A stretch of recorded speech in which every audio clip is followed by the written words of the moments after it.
Hello everyone. तो कैसे हैं आप लोग? उम्मीद है आप लोग काफ़ी अच्छे होंगे। तो स्वागत है आपका हमारे यूट्यूब चैनल पे। सो फ्रेंड्स, आज हम आ चुके हैं एक और नई वीडियो के साथ जिसमें पढ़ने वाले हैं बीए प्रोग्राम।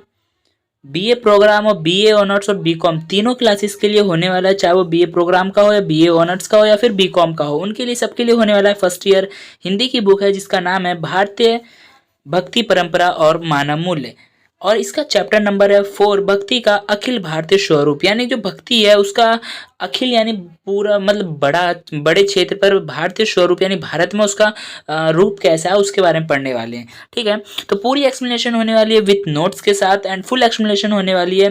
तो ज़्यादा टाइम वेस्ट ना करते हुए स्टार्ट करते हैं आज की वीडियो। लेकिन उससे पहले अगर आप लोग हमारे चैनल पर नए हो तो प्लीज़ चैनल को सब्सक्राइब करें, ध्यान से बेल आइकन को ऑन कर ले ताकि जितनी भी न्यू वीडियोस आने वाली उन सभी की नोटिफिकेशन आप लोगों तक पहुंच जाए। तो ज़्यादा टाइम वेस्ट ना करते हुए स्टार्ट करते हैं आज का टॉपिक।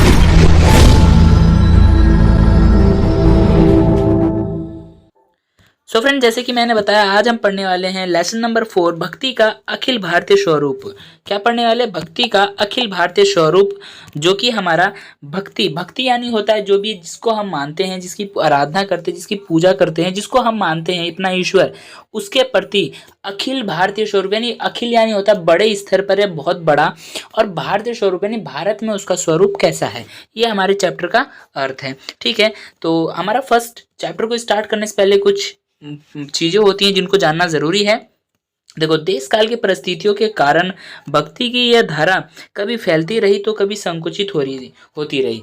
यानी कि संकुचित यानी होता है सिकुड़ती रही। ठीक है, यानी कि देखो, देश काल की परिस्थितियों में यानी हमारे देश की कभी कभार ऐसी परिस्थितियां आई जहां पर भक्ति की जो धारा थी वो बहुत बड़े स्तर पर फैली, और कभी कभी ऐसा आया कि जो संकुचित यानी कि सुकड़ गई वो। ठीक है, भक्ति काल तक आते आते भक्ति निर्गुण और सगुण भक्ति के रूप में विभाजित हो गई।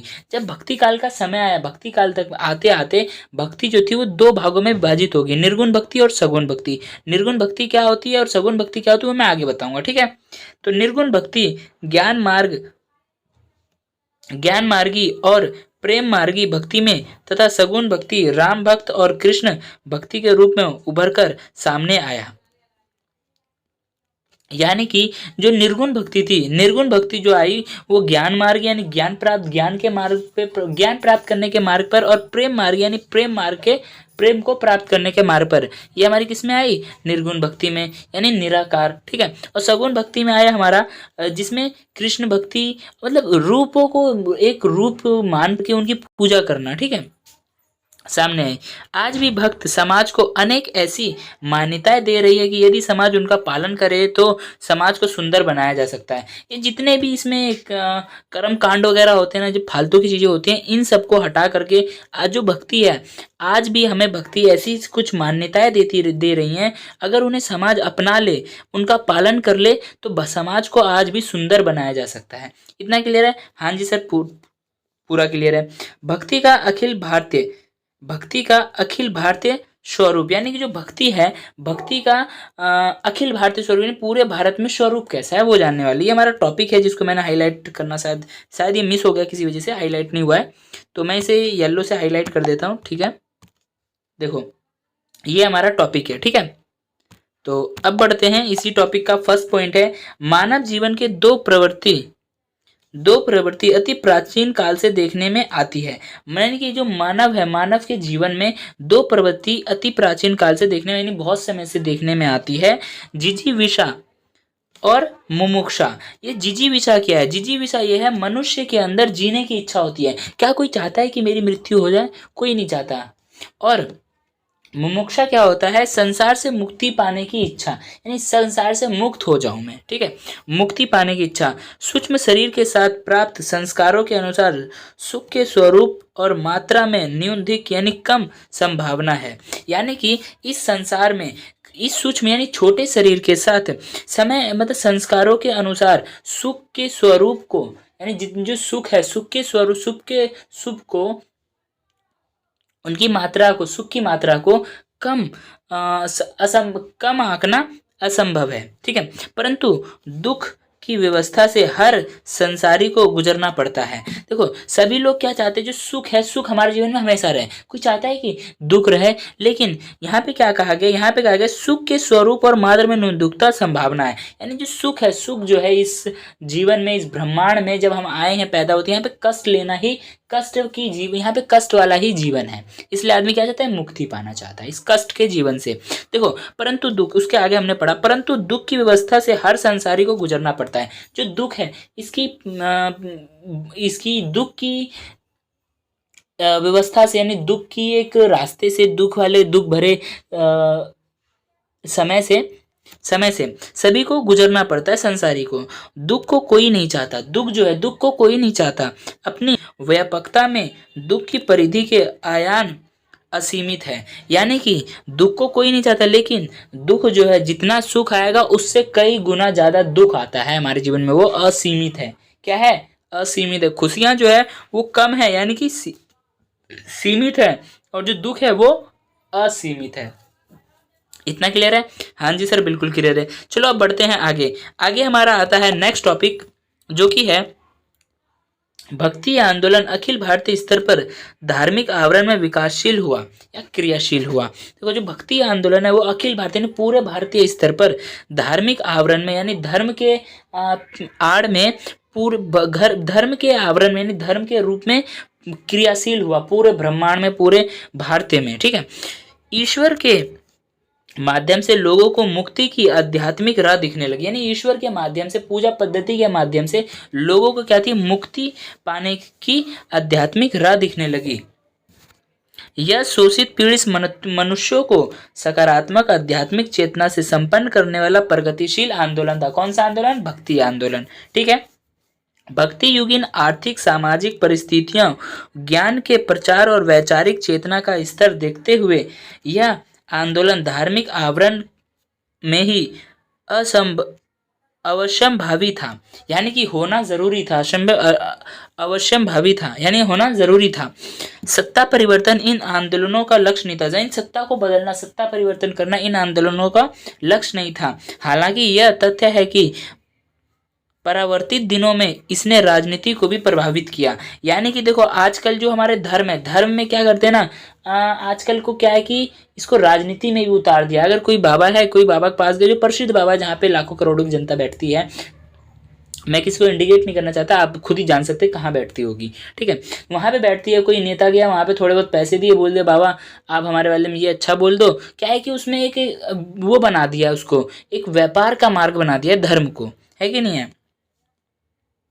इन आंदोलनों का लक्ष्य था सामाजिक विकृतियों को अस्वीकार करना है। जितने भी आंदोलन हुए इन सभी का जो लक्ष्य था, एकमात्र लक्ष्य क्या था, जितने भी कर्म कांड गलत चीजें फैली हुई हैं समाज में, उन सभी को अस्वीकार करने की चेतना पैदा करना। किसमें?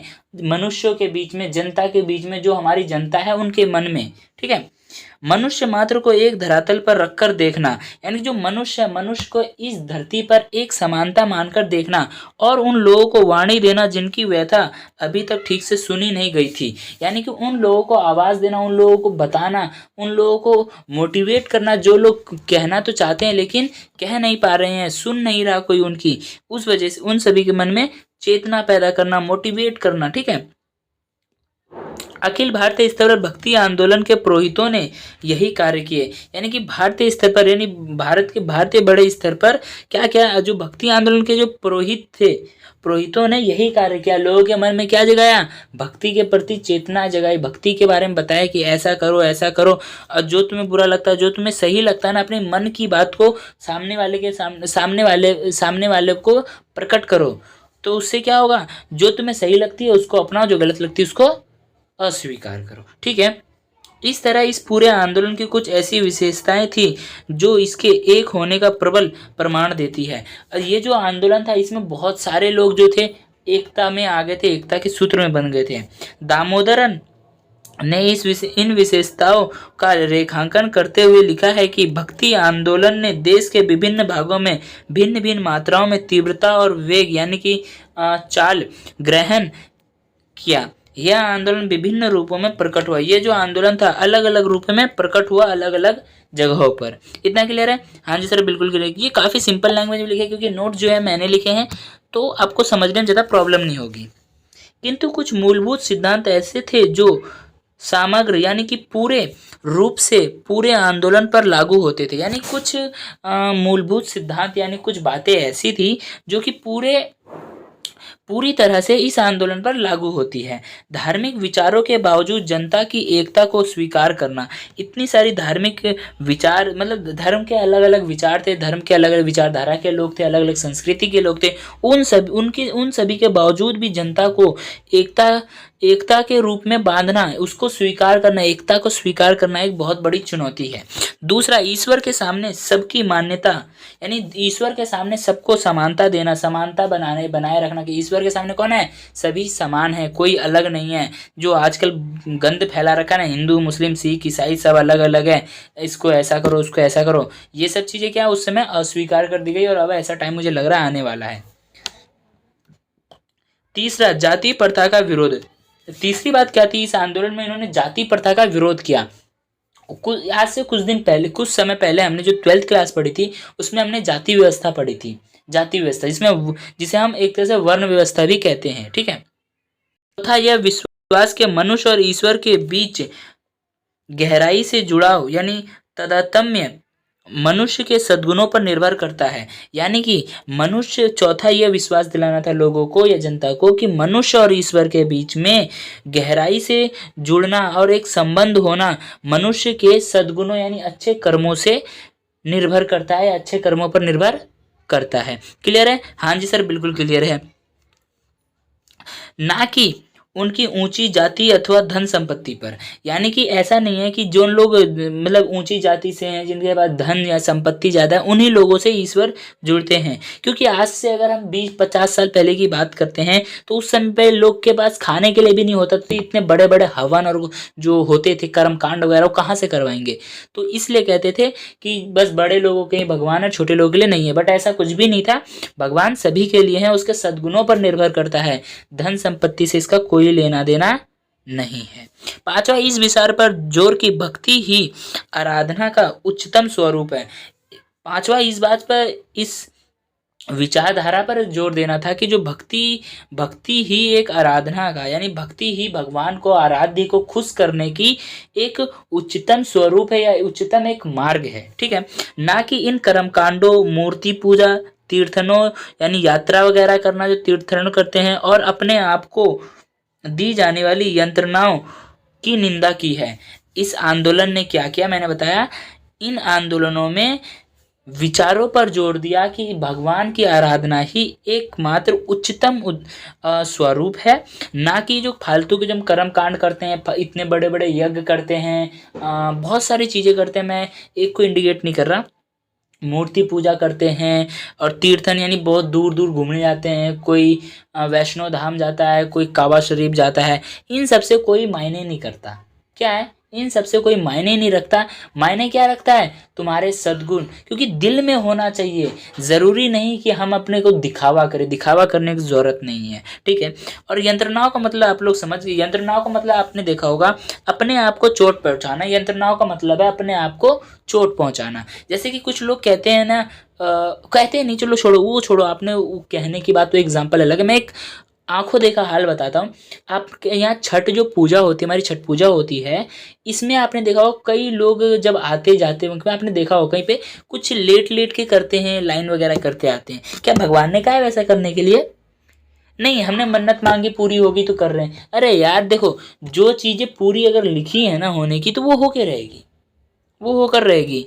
और फालतू के अपने आप को यंत्रणाएं चोट पहुंचाने, ये सब गलत है। ठीक है।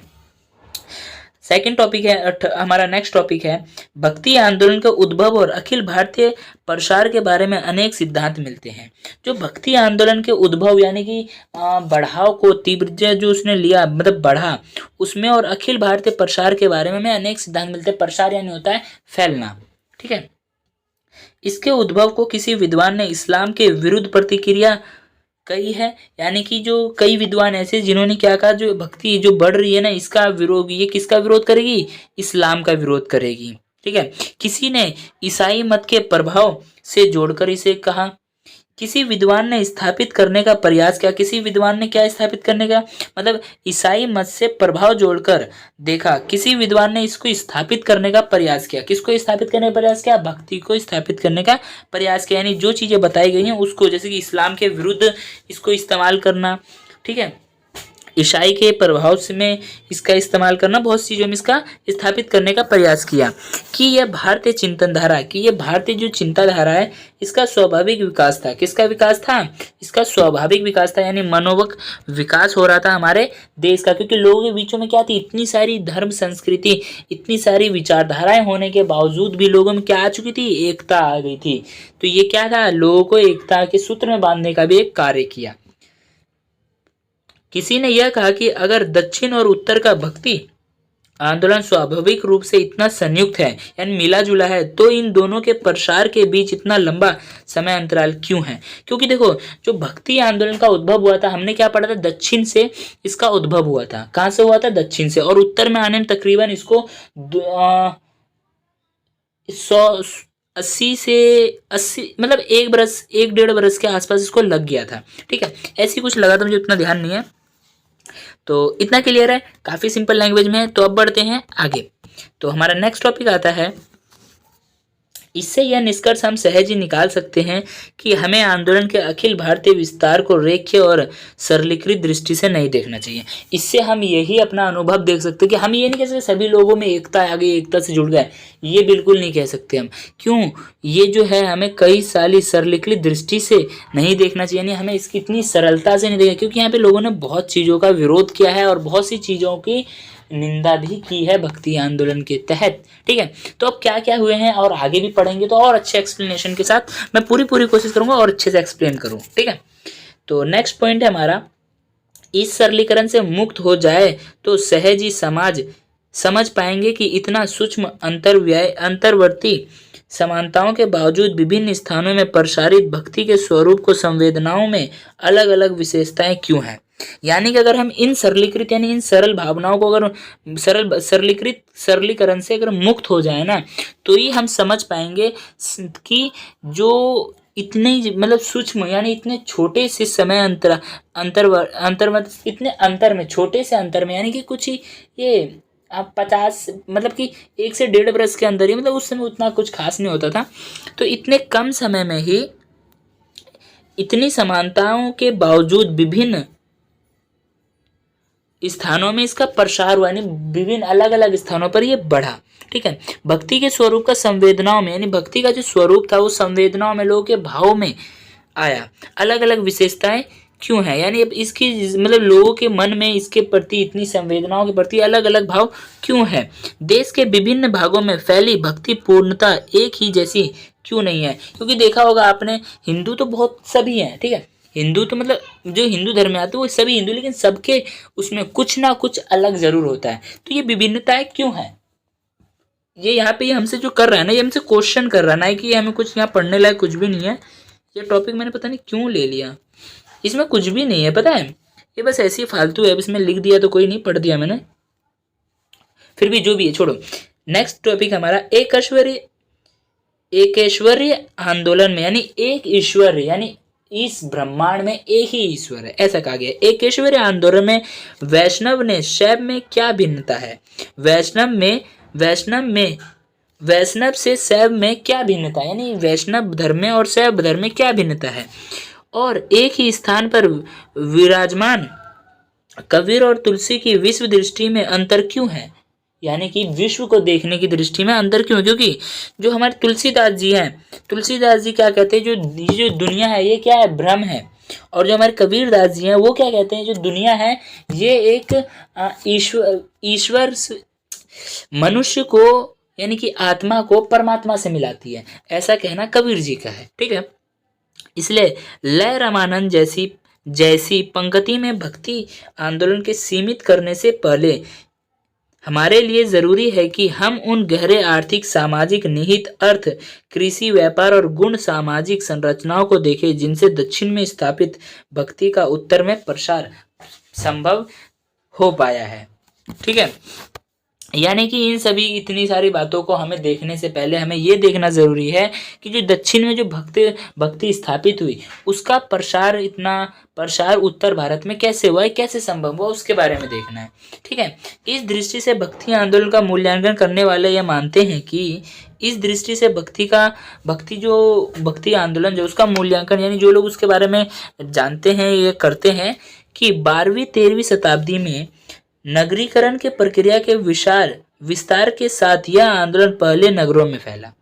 यानी कि कुछ लोग ये लिखते हैं, मूल्यांकन करते हैं कि 12वीं और 13वीं शताब्दी में नगरीकरण के प्रक्रिया के विषय में विस्तार में, यानी जब नगरों का विस्तार हो रहा था उसके साथ ही यहाँ पर आंदोलन पहले नगरों में फैला। पहले कहाँ पे फैला? नगरों में आंदोलन फैला। नगरों में इसको सफल बनाने में शिल्पकारों, यानी नगर में ये सफल कैसे हुआ? नगर में फैल तो गया लेकिन वो सफल कैसे हुआ? उसकी मदद किसने की? शिल्पकारों, व्यापारियों और दस्तकारों की भूमिका महत्वपूर्ण रही। इसको सफल बनाने में शिल्पकारों, दस्तकारों और व्यापारियों की जो भूमिका थी वो महत्वपूर्ण रही। धीरे धीरे इस आंदोलन में किसान समुदाय से आने वाले लोग भी शामिल होने लगे। धीरे धीरे क्या हुआ? इसमें किसान समुदाय भी आके शामिल होने लगा। ठीक है, आचार्य द्विवेदी का मत है कि, यानी आचार्य द्विवेदी का कहना है कि नीची समझे जाने वाली जातियों के कवि निर्गुण भक्ति में अधिक आए। यानी कि आचार्य द्विवेदी जो है वो ये कहते हैं जो नीची जाति के समझे जाते थे कवि, वो कवि जो थे निर्गुण भक्ति में अधिक आए। निर्गुण भक्ति क्या है? जिस निराकार यानी बिना आकार वाला पूजना। जैसे कि आप लोग देख सकते हो इस्लाम धर्म को मानने वाले लोग, उनको वो किसी भी चीज को नहीं करते हैं, बस वो क्या करते हैं अपनी जो उनको बताई गई है उसको करते हैं, वो किसी की पूजा नहीं करते हैं, है कि नहीं? यानी निराकार आकार पर उन्हें पूजना। मूलतः शिल्प और कृषि से जुड़े हुए थे। जो सबसे नीची धर्म वाले लोग थे निर्गुण भक्ति में अधिक आए, जो मूलतः किससे जुड़े हुए थे? शिल्प और कृषि से जुड़े हुए थे। ठीक है, हाँ जी, ठीक है, इतना। अब आता है हमारा नेक्स्ट टॉपिक। इस तरह कृषि उत्पादन में वृद्धि और शिल्पों के विकास ने उन्हें आर्थिक सामाजिक संरचना को तैयार किया। किसको तैयार किया? आर्थिक सामाजिक संरचना को तैयार किया, जिससे शोषित दमित समुदाय की वाणी को, उसकी भाषा और संवेदना लोगों ने आंदोलन के प्रसार में योगदान दिया। यानी कि जो शोषित और पीड़ित दमित यानी गरीब लोग थे, उन लोगों को वाणी दी, उन लोगों को संवेदनाएं दी, भाषा दी, जिस वजह से वो लोग आंदोलन के प्रसार में अपना योगदान दे पाए। अखिल भारतीय स्तर पर यही चरित्र रहा, यानी अखिल भारतीय स्तर पर लोगों का यही स्वभाव रहा। ठीक है, नेक्स्ट टॉपिक है भक्ति आंदोलन के दौर में कविज संपत्ति सांस्कृतिक व्यापार स्तर पर क्रूरता की संस्कृति थी। यानी कि भक्ति आंदोलन के दौर में जब भक्ति आंदोलन चल रहा था उस समय हमारे कविज यानी हमारे जो भी कवि वगैरह हैं वो बताते हैं कि जो समानती यानी बिल्कुल भी समानती संस्कृति नहीं, जो उस समय की समाज की संस्कृति थी वो बहुत ही व्यापार स्तर पर क्रूरता की संस्कृति, बहुत ही बड़े स्तर पर, बहुत ही बड़े स्तर पर क्रूरता यानी कि एक कठोरता की संस्कृति थी, जिसमें कि आपको दास प्रथा, सती प्रथा, यानी अगर पति मर जाए तो तुम्हें पति के चिता पर ही उसको पत्नी को जला दिया जाता था, सती होना पड़ता था। क्यों? अगर किसी की पत्नी मर जाए, पति नहीं जल सकता था? क्यों नहीं जल सकता था? पति मरे तो ही पत्नी जले, ये चीज़ गलत थी। तो ये काफ़ी ज़्यादा क्रूरता वाली बातें थी। ठीक है, यह मनुष्य के बीच वर्ग भेद और ऊंचा नीचा पैदा करने की संस्कृति थी। उस समय पे क्या थी? देखो बता रहा है, मनुष्य के बीच में वर्ग भेद, यानी जो हमारे वर्ग बताए गए थे ब्राह्मणों द्वारा। सबसे पहले ब्राह्मण ने क्या किया? अपने ऊपर, सबसे ऊपर अपने आप को रखा, ब्राह्मण। उसके बाद आया हमारा क्षत्रिय, उसके बाद आया वैश्य, उसका शूद्र, यानी जो सबसे नीची जाति नीचे में आया ना, उनकी हालत बहुत ही ज़्यादा बुरी थी। और देखो वर्ग भेदभाव आया, उसके बाद ऊंचा नीचा आया, क्योंकि देखो जब जाहिर सी बात है, जब इतनी सारी जातियां बन जाएगी तो जाहिर सी बात है कोई चमार होगा, कोई भंगी होगा, कोई तेली होगा, ऐसी बहुत सी चीज़ें हो जाती हैं, ऊंच नीच की जातियाँ बन जाती है।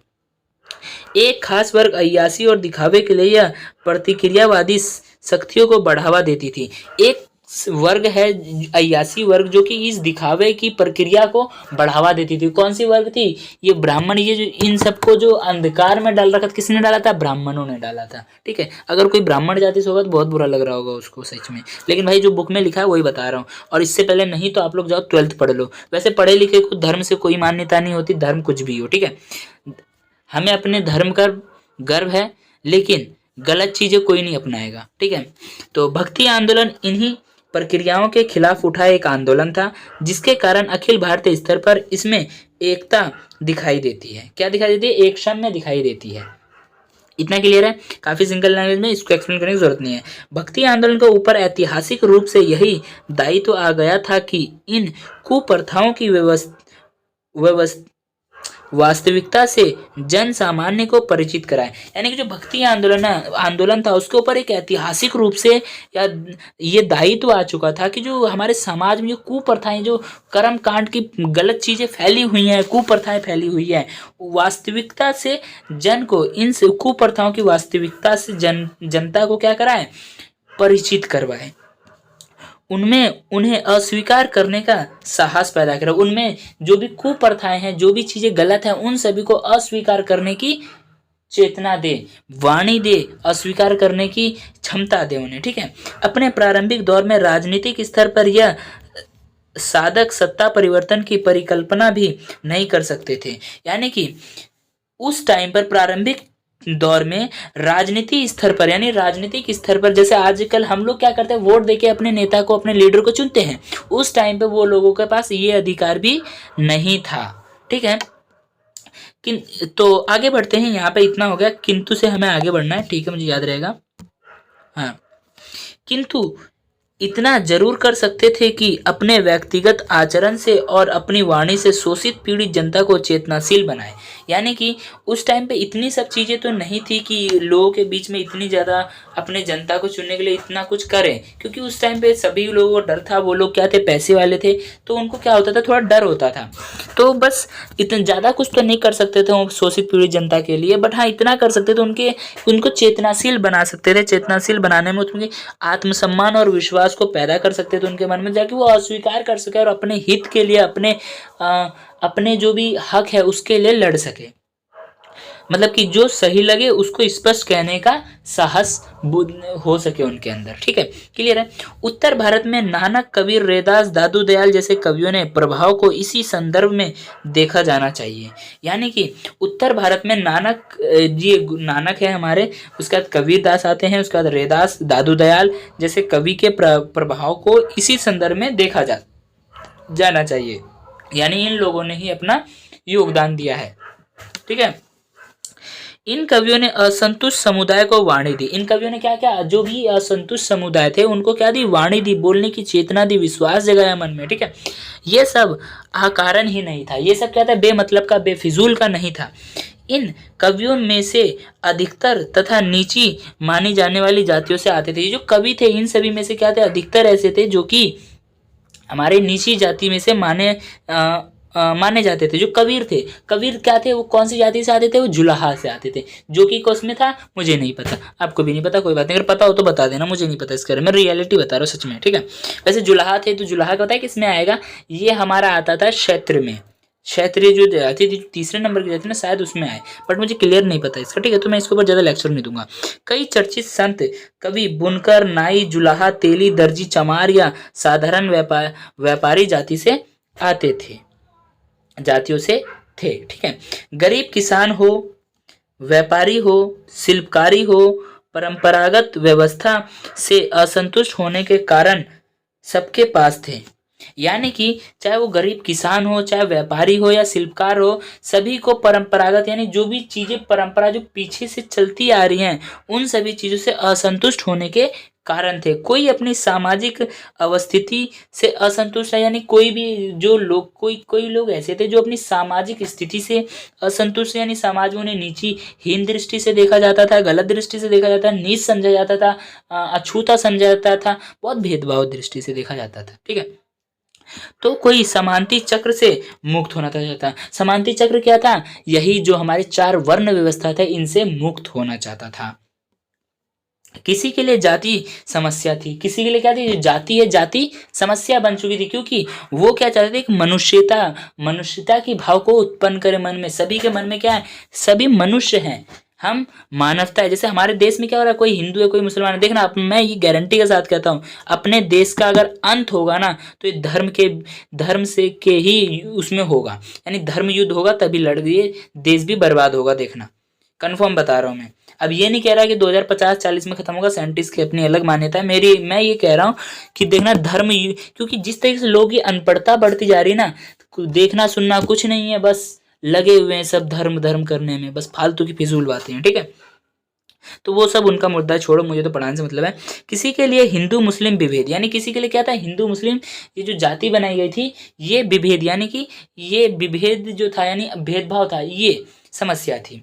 शोषण के इस चक्र से मुक्ति और मानवीयता, एकता और ईश्वर के समक्ष शक्ति समानता के आकांक्षी पूरे भारत में पैदा हो चुकी थी। क्या हो चुकी थी, देखो, शोषण के इस चक्र से मुक्ति, यानी शोषण का जो चक्र था इससे मुक्ति पाने की, और लोगों के मन में मानवीयता, एकता, यानी मानव की एकता को मानव के बीच में एकता बनाए रखना, एकजुट बनाए रखने की, और ईश्वर के समक्ष, यानी जो भगवान है, हमारे ईश्वर है, अल्लाह है, गॉड है, लॉर्ड है, जो भी है, उसके समक्ष सबकी समानता, यानी सभी एक बराबर हो, कोई ऊंचा ना हो, कोई नीचा ना हो, सब बराबर हो। क्लियर है? हाँ जी सर, बिल्कुल क्लियर है। इन परिस्थितियों में पहले एकेश्वरवादी, यानी जो एक ईश्वर को मानते थे, आंदोलन ने बाद में भक्ति आंदोलन की अन्य धाराओं ने अपनी आत्मविश्वास और निर्भीकता से सब में साहस पैदा किया। एकेश्वरवादी कौन था पता है आप लोगों को? एकेश्वरवादी और ये भक्ति आंदोलन। एकेश्वरवादी देखो, सबसे पहले जो आप लोग अगर 12th क्लास में अगर आपने पॉलिटिकल पढ़ी होगी, तो पॉलिटिकल में क्या था, उस टाइम पे एक और युद्ध चल रहा था जो कि हमारे इस्लाम को लेकर के था, जो कि एक एक ईश्वर को मानते हैं, वो कौन है, अल्लाह को मानते हैं, इस्लाम। और फिर तभी उसके साथ ही क्या जुड़ गया, भक्ति आंदोलन भी जुड़ गया, जिसमें क्या हुआ, हिंदू मुस्लिम सिख ईसाई सब क्या हुआ, एकजुट हो गए, और उसी से एकता आ गई, और जब बल बढ़ा ना, तो लोगों को मानना पड़ा। क्लियर है? हाँ जी सर, बिल्कुल क्लियर है। तो अब बढ़ते हैं आगे। तो अब हमारा आता है राष्ट्रीय भाषाओं का उत्थान। क्या आता है? राष्ट्र भाषाओं का उत्थान। तो ये इसका जो फर्स्ट टॉपिक है, फर्स्ट टॉपिक हमारा अखिल भारतीय स्तर पर भक्ति आंदोलन के कवियों का लक्ष्य सामंतों से या पुरोहितों से नहीं था। यानी कि जो अखिल भारतीय स्तर पर जो भक्ति आंदोलन के जो कवि थे, जो भक्ति आंदोलन के साथ में कवि थे, उनका जो लक्ष्य था वो सामंतों, यानी सामंत कौन होते हैं, जो कि इसमें रहते हैं, क्या बोलते हैं, चर्च वगैरह में रहते हैं, सामंत या पुरोहितों से नहीं था, बल्कि जन सामान्य से, यानी सभी जनता को एक साथ लाना, संवाद करना था। सभी जनता से क्या था, संवाद करना था। यह संवाद अमृत, यानी कि अपने एक मृत भाषाओं में ही संभव था, जितनी संवाद करना था, जो कि एक मृत भाषा में संभव था। देखो, जैसे टॉपिक है हमारा राष्ट्रभाषा का उत्थान, अगर मैं टॉपिक को थोड़ा सा एक्सप्लेन करूँ तो इसको बताना चाहूँ। देखो, हमारे देश में कोई भी एक राष्ट्रभाषा नहीं है। हमारे देश में हम कहते हैं हिंदी राष्ट्रभाषा, लेकिन हिंदी भी हमारी राष्ट्रभाषा नहीं, क्योंकि अभी भी कई ऐसे स्टेट, कई ऐसे राज्य हैं जहाँ पर हिंदी भाषा को नहीं अपनाया गया है, हिंदी लोग नहीं बोलते, वो लोग अपनी ही भाषा बोलते हैं, है कि नहीं है? तो इसलिए हिंदी को नहीं अपनाया गया, इसलिए हम किसी भी एक भाषा को इंडिकेट नहीं कर सकते कि ये भाषा है। लेकिन हाँ, एक मृत भाषा होनी चाहिए, एक ऐसी भाषा होनी चाहिए जिसमें कि हम कोई बात कर सामने वाले को समझ में आए, ठीक है, सामने वाले को समझ में आए, भले उसको ना अपनाए। क्योंकि देखो, हम ये नहीं कह सकते कि राष्ट्रभाषा की एक टॉपिक है तो इसको पढ़ाना तो पड़ेगा मुझे, लेकिन कोई भी ऐसी एक राष्ट्रभाषा हमारी नहीं है। क्लियर है? हाँ जी सर, बिल्कुल क्लियर है। भक्ति आंदोलन के कवियों के लिए सामान्य, पुरोहित, करुणा और व्यंग के विषय थे। यानी कि जो भक्ति आंदोलन के जो कवि थे, उनके लिए सामान्य जो पुरोहित थे, पुरोहित, करुणा और व्यंग, यानी करुणा यानी होते हैं दया, और व्यंग यानी होते हैं पीड़ा के, करुणा और पीड़ा के एक विषय थे, और उनकी भाषा अलग अलग थी। उनकी भाषा क्या थी? अलग अलग थी। देश का कोई भी कोना हो, भक्त कवियों ने अपनी अपनी मृत भाषाओं में समानती विक्रियाओं का कच्चा चिट्ठा खोलकर रख दिया। यानी कि देश का कोई सा भी कोना हो, जितने भी कवि थे, सारे कवि तो क्या थे, अलग अलग जाति से, अलग अलग भाषा से बिलोंग करते थे। आपको पता है, जो अगर कवि है तो कवि को एक भाषा तो आती नहीं है, बहुत सी भाषाएं आती हैं। तो वो क्या करते जी, हर एक कोने में उन्होंने जो सी भाषा उन्हें आती थी, हर एक कोने में जाकर के उन्होंने अपनी मृत भाषाओं में अपनी एक कृति लिखी, विकृति लिखी, जिसमें पूरा काला चिट्ठा या कच्चा चिट्ठा खोलकर रख दिया इन कर्म कांडों के पीछे, या जो ये फालतू की कुप्रथाएं फैली हुई है इनको लेकर के, ठीक है। इस तरह यह दौर लोक भाषाओं के उत्थान और प्रसार का दौर था। किसका दौर था? लोक भाषाओं का उत्थान और प्रसार का दौर था। सातवर की भाषा को भाषा को भक्ति आंदोलन के कवियों ने ना सिर्फ अस्वीकार कर दिया, जो जो हमारे सामंतों की जो भाषा थी, यहाँ पे कुछ अलग होना चाहिए, पता नहीं क्या है, जो भाषा थी ना, मतलब एक सांतवर भाषा थी, ऐसा ही कुछ होगा। उस भाषा को क्या किया उन्होंने, सो फ्रेंड्स ये यहाँ पे सातवर नहीं होगा, यहाँ पे क्या होगा, सत्ता, यानी जो सत्ता यानी कि राजाओं द्वारा जो भाषा दी गई थी, सत्ता की भाषा को भक्ति आंदोलन कवियों ने ना सिर्फ अस्वीकार किया बल्कि सैद्धांतिक तौर पर उनके अस्वीकार के तर्क भी दिए, उनको स्वीकार ही नहीं किया बल्कि अस्वीकार, उनको अस्वीकार ही नहीं किया, अस्वीकार करने का कारण भी बताया। ठीक है, संस्कृत और फारसी जिस संस्कृति का प्रतिनिधित्व कर रही थी वह सामंतवाद और रूढ़िवाद को प्रथम स्थान देने वाला था। यानी कि संस्कृत क्या थी, संस्कृत हिंदुओं का देती थी और फारसी जो थी, फारसी वाला था इस्लाम को देती थी। तो ये किसको, एक भेदभाव को, खुद ही ये भाषा ही भेदभाव का एक जड़त्व बना दे रही थी, एक रूप बना दे रही थी, यहीं से भेदभाव शुरू हो जाता था इन भाषाओं को। इस वजह से उन्होंने क्या किया, सत्ता की भाषा को हटा दिया। भक्ति आंदोलन के कवियों का लक्ष्य इस संस्कृति का विरोध और लोक संस्कृति की स्थापना करना था। यानी कि जो हमारे आंदोलन के, भक्ति आंदोलन के जो कवि थे, उनका जो लक्ष्य था, उनका जो मेन मुद्दा था वो क्या था, संस्कृति का विरोध, प्रतिरोध करना था, यानी जो संस्कृति थी उसको रोकना था और लोगों के बीच में लोक संस्कृति की स्थापना करनी है, लोक भाषा का, लोगों का कल्याण हो वो स्थापित करना था। ठीक है, चाहे सगुन हो या निर्गुण हो, सूफी हो या संत हो, तमिल हो या अश्मीत, हिंदू हो या मुस्लिम, अखिल भारतीय स्तर पर कवियों ने उन समुदायों की भाषा में कविता रची जिनकी संवेदनाओं को मुख्य धारा के साहित्य में स्थान नकार दिया गया था।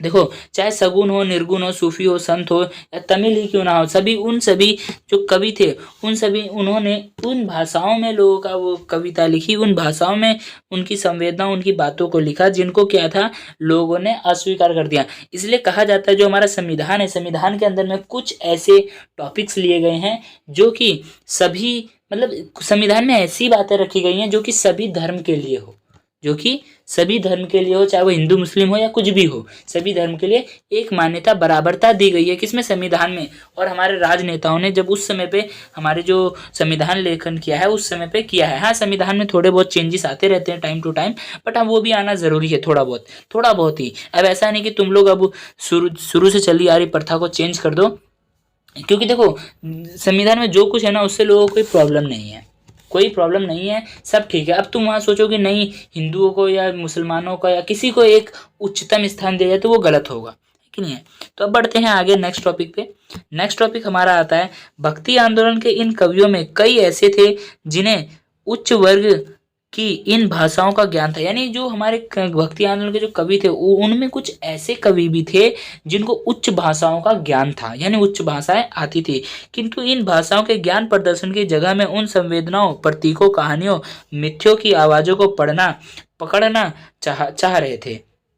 यानी कि जो भक्ति आंदोलन के जो कवि थे उनको ऐसी भाषाएं तो आती थी उच्च वर्ग की, लेकिन वो लोग क्या कर रहे थे, किंतु इन भाषाओं के ज्ञान को प्रदर्शन की जगह में ये जो ज्ञान है इसको प्रदर्शन में दिखावे के लिए, ऐसा नहीं है। देखो अभी अगर हमें 3 भाषाएं आ जाए ना, हम क्या करते, दोस्तों दिखाने लगते हैं, भाई तुझे ये आती है, मराठी बोल, नहीं आती ना, मुझे आती है, हम दिखावा करते हैं। उसमें दिखावा नहीं किया और लोगों की, जनता की संवेदना यानी उनकी इच्छाओं को और प्रतीकों को, कहानियों को देखा और जो भी उसमें गलत है, मिथ्य चीजें थी उनको अस्वीकार किया, चाहे वो उच्च वर्ग की ही भाषा क्यों ना हो, उसको अस्वीकार किया, उसको पकड़ने की चाह रखते थे, उनको पकड़ने का चाह रहे थे, उनको पकड़ना चाह रहे थे। ठीक है, जो मृत भाषा में प्रकट हो सकती थी, व्यापारिक पूंजीवादी के स्तर के साथ इस दौर में हम यह भी देखते हैं कि नगरीकरण और बाजारों के निर्माण के साथ जाति निर्माण की प्रक्रिया भी प्रबल होती गई, यानी बढ़ती गई।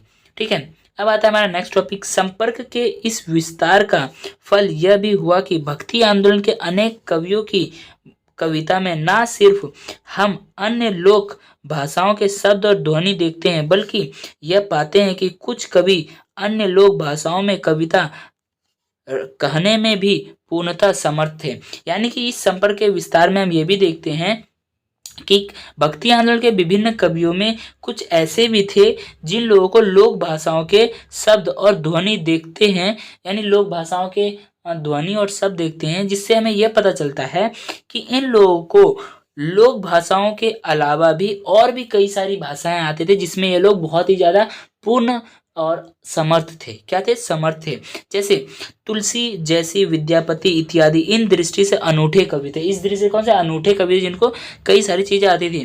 तुलसी ब्रज भाषा में भी उतने ही निपुण यानी अच्छे हैं जितने की अवधि में। आपको पता होगा तुलसीदास जो हैं वो अवधी भाषा और अवधी भाषा में ब्रज और अवधि में उनकी कहानियां आपने पढ़ी होंगी, वो काफी ज्यादा उसमें निपुण है, काफी अच्छे हैं। ठीक है।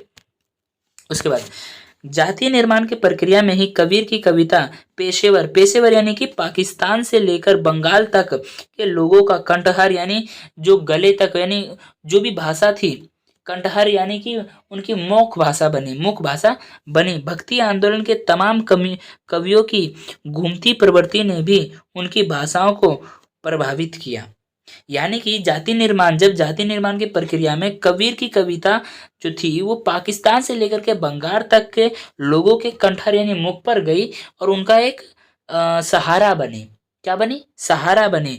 भक्ति आंदोलन के जो तमाम कवि थे, जितने भी कवि थे, उन सभी कवियों में जो घूमती प्रवृत्ति थी, यानी जो घूम घूम के वो लोग बताते थे लोगों को इस चीज के बारे में, जो घूमती प्रवृत्ति थी उसकी भाषाओं को भी प्रभावित कर रही थी। जो कवि थी उनकी भाषाओं को भी प्रभावित कर रही थी। कैसे? क्योंकि देखो अब वो यहाँ इंडिया है, इंडिया से अब देखो हरियाणा में गए तो हरियाणा क्या है, अजीब सी ठेठ बोली है, प्लस वो हार्ड लगती है। अगर कुछ प्यार से भी बोलेंगे ना फिर भी ऐसा लगता है डांट रहे हो, है ना, ऐसा होता है ना। तो उसलिए वहाँ पे हार्ड बोली में उनकी बोली भी ऐसे चेंज थोड़ी थोड़ी हो जाती थी समय के साथ और स्थान के साथ। क्लियर है? ठीक है। शब्दावली को समृद्ध किया, यानी जो उनकी शब्दावली थी, यानी जहां पर वो जाते थे वहां पर उन लोगों के शब्दावली यानी जो चीजें अच्छी होती थी उनको बताया और उन चीजों को और अच्छा बताया और अच्छा कहने की कोशिश की और अच्छा बताने की और अच्छे तरीके से करने की कोशिश की, समृद्ध किया, अच्छा किया। ठीक है। आपसी संबंधों को बढ़ावा दिया। जो ये लोग थे, कवि थे, इन्होंने क्या दिया? आपसी संबंधों को बढ़ावा दिया। इसी बिंदु को ध्यान में रखते हुए दादू दयाल के संदर्भ में मैनेजर पांडे लिखते हैं कि यानी कि आपसी संबंधों को जो बढ़ावा दिया, तो इसी को ध्यान में रखते हुए हमारे एक कवि हैं या राइटर हैं जो दादू दयाल नाम है उनका, वो इसी संदर्भ में लिखते हैं। दादू दयाल जो हैं उनके संदर्भ में एक व्यक्ति हैं मैनेजर पांड्या, जो लिखते हैं या बताते हैं कि